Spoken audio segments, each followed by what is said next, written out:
bonjour Gérard Boivin. Bonjour. Donc nous vous recevons pour une deuxième vidéo où on va parler, après avoir parlé de votre parcours, on va parler de l'agroalimentaire en général. Vous avez passé toute votre carrière dans ce secteur de l'agroalimentaire, d'abord chez Danone et ensuite chez Bell. Et aujourd'hui, vous êtes une des personnes les plus reconnues dans ce domaine de l'agroalimentaire, et vous vous occupez d'ailleurs de la prospective du groupe Bell en tant que président de l'ensemble des marques et des entreprises. Que pouvez-vous dire aujourd'hui des grands enjeux de l'agroalimentaire tels qu'ils apparaissent dans le contexte contemporain ? Alors en fait, c'est vrai que toute ma carrière a été faite dans l'agroalimentaire, dans le végétal chez Danone et dans l'animal chez Bell.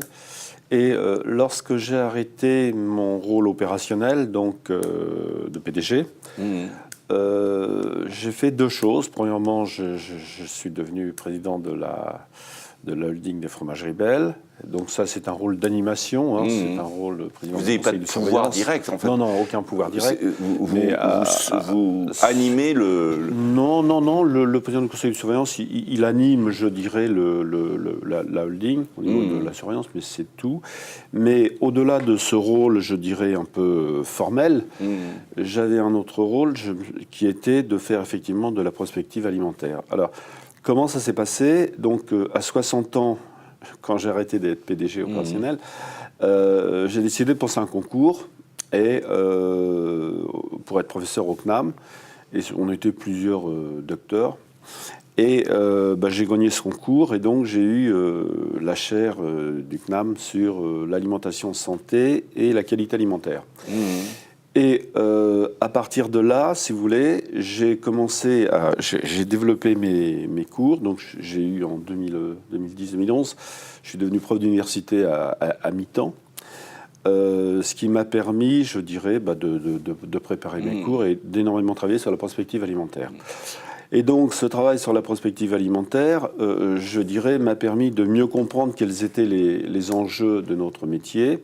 Il est clair qu'aujourd'hui, lorsqu'on parle de l'agroalimentaire, dans les médias en général, on aborde deux sujets. Le premier, c'est le food bashing. Vous ne pouvez pas avoir une semaine sans que l'alimentaire en prenne plein la tête, et c'est injustifié dans 99% des cas. Et deuxièmement, on vous parle de l'alimentation du futur. Mais quand on vous parle de l'alimentation du futur, on vous parle de choses pas très réjouissantes. C'est demain, vous allez manger des insectes, vous allez avoir des pilules, pilules, etc. Et donc, ça n'a rien de réjouissant. Donc, la manière dont on parle de l'agroalimentaire est assez négative. C'est-à-dire qu'on vous fait du food bashing parce que ça fait vendre. Les porcs, ça fait vendre, donc quand on vous dit que telle chose donne telle maladie, ça fait vendre. Et deuxièmement, quand on vous parle du futur, c'est pas... Ça fait vendre le journal. Ça fait vendre le journal, oui. Et donc, c'est pas très réjouissant. Et donc, à partir de là, je crois qu'il fallait comprendre ce qui s'est passé, parce qu'il est clair qu'aujourd'hui, nous avons un gros problème au niveau des différentes sociétés. Par exemple, le taux de surpoids, c'est-à-dire obésité, préobésité aux États-Unis de 70%. En France, il n'est que de 50%. Mais tous ces problèmes génèrent énormément de maladies cardiovasculaires, cancers, etc., etc. Et donc, en définitive, le problème, ce n'est pas les aliments qui sont responsables. Il n'y a pas de bons ou mauvais aliments. Il n'y a que des bons ou mauvais comportements et des excès ou des insuffisances. Donc, c'est vrai que, je vais prendre un exemple. Aujourd'hui, les sucres, les glucides simples, on devrait en consommer 10% de notre apport énergétique journalier. Bien, aux États-Unis, on en consomme 3 fois plus, et en France, 2 fois plus. Or, comme par hasard, le taux de surpoids aux États-Unis de 70% des gens sont en surpoids, en France c'est 50%. Donc il y a un lien direct entre... Et donc c'est ça qui pose problème. Mais c'est pas, si vous voulez prendre un biscuit, un soda, n'importe quoi, vous pouvez. Le problème c'est l'excès. Et on confond souvent l'aliment et l'excès de l'aliment. Et l'excès, ou l'insuffisance d'ailleurs, parce qu'on a aussi beaucoup d'insuffisance. On ne consomme que 50% de la vitamine D qu'on devrait consommer. On ne consomme que 50%, on consomme que 75% de la vitamine C. Et surtout, et le plus grave, c'est par exemple les antioxydants. Donc il est clair qu'aujourd'hui, vous avez les macronutriments, donc glucides, lipides, protéines, que tous les gens connaissent à peu près. Et on a vu les dérives que ça a créé. Par exemple, quand vous aviez des régimes à base de protéines, comme le régime Dukan, ça a généré énormément de problèmes au niveau des reins. Donc il y a ça, mais ce qu'on ignore souvent, c'est les micronutriments, et c'est eux qui sont fondamentaux dans le processus de vie. Et par exemple, le vieillissement des cellules est lié et corrélé aux antioxydants. Comme les gens ne consomment pas assez d'antioxydants, on vieillit vite, on vieillit longtemps, mais l'espérance de vie augmente en mauvaise santé. C'est-à-dire qu'aujourd'hui, paradoxalement, jusqu'à il y a 10 ans, chaque fois que l'espérance de vie augmentait en bonne santé. Aujourd'hui, l'espérance de vie augmente, c'est vrai, mais elle augmente en mauvaise santé. Et donc, l'espérance de vie en bonne santé commence à diminuer, et ça va être pire dans les générations qui viennent. Donc à partir de là, il est fondamental qu'on s'intéresse à cette prospective alimentaire. D'ailleurs, aujourd'hui, mon vrai métier, c'est prospectiviste alimentaire. C'est vraiment ce qui m'intéresse. Là, la prospective m'a toujours intéressé. Et deux, l'alimentaire est le domaine que je connais le mieux. Et il est donc nécessaire de bien voir ce qui va se passer dans les années qui viennent. Et il y a deux hypothèses. Il y en a une bonne et une mauvaise, bien sûr. Il y en a une, on va dans le mur, parce que ça va continuer à... Si les comportements ne changent pas, on ira dans le mur. Ou une autre hypothèse, c'est qu'on change nos comportements. Et dans ce cas-là, ça pourrait être beaucoup mieux. Alors ça fait beaucoup penser à ce qui s'est passé au 19e avec l'hygiène. On a découvert les microbes avec Pasteur, etc. Et il y avait eu des grandes pestes et on s'était aperçu que c'était important d'avoir certaines habitudes, certains réflexes, se laver les mains, etc. Et au moment on invente l'hygiène, les salles de bain, etc. Et là on voit bien qu'il y a une nouvelle hygiène à avoir, une hygiène alimentaire, de manger moins de graisse, de manger moins de sucre, et aussi de renforcer les antioxydants et les micro-aliments. Alors, les antioxydants et les micro-aliments, comme ça, chacun repartira avec un outil concret d'amélioration de sa santé. C'est quoi, en fait? Comment augmenter les micro-aliments et les antioxydants? Où est-ce qu'on les trouve? Dans quel type d'aliments? Alors, en définitive, ce que l'on consomme... Alors, maintenant, je vais raisonner en termes d'aliments. On ne consomme en fruits et légumes que 70% de ce qu'il faudrait. D'accord.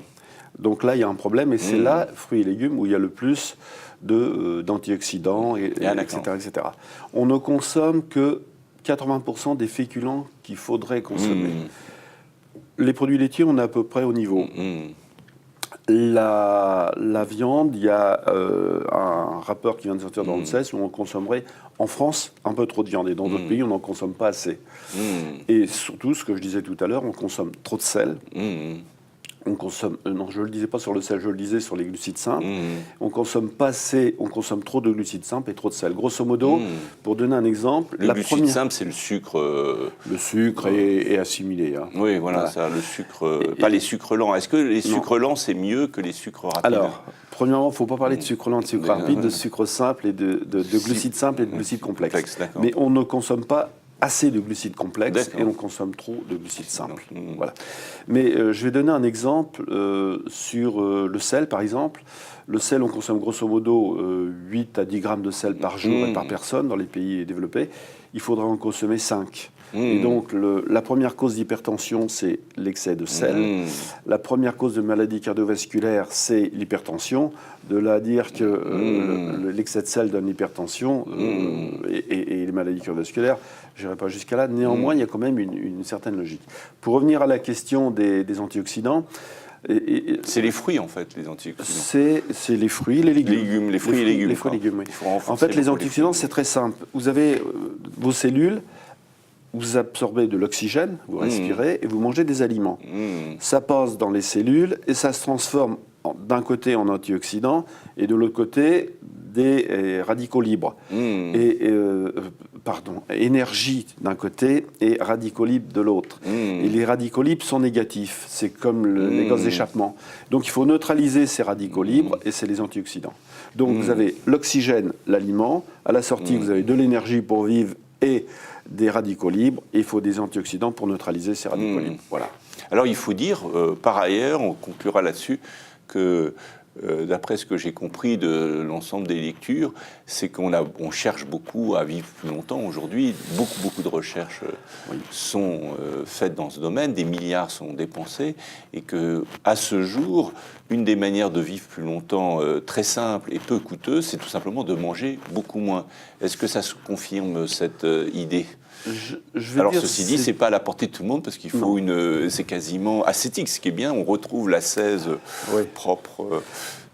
Plutôt que de manger moins, je dirais de manger mieux. C'est-à-dire que le vrai problème, c'est le déséquilibre alimentaire. D'accord. Et le problème est le déséquilibre comportemental qui est lié à 3 facteurs principaux. Le premier, le plus important, le déséquilibre alimentaire. Le deuxième, le déséquilibre au niveau de la sédentarité, pas assez d'activité. Pas assez de sport. Et le troisième, le sommeil. Le sommeil, pardon. Le sommeil. Le sommeil. Et donc, je dirais, ces 3 causes sont fondamentales dans le comportement. Et comme la première cause de déséquilibre, c'est l'alimentaire, c'est là où il faut faire attention. Donc, il faut mieux surveiller son alimentation au niveau de l'équilibre. Merci Gérard Boivin. Donc nous allons maintenant faire une 3e vidéo sur le futur de l'agroalimentaire, le futur de notre manière de nous entretenir en bonne santé.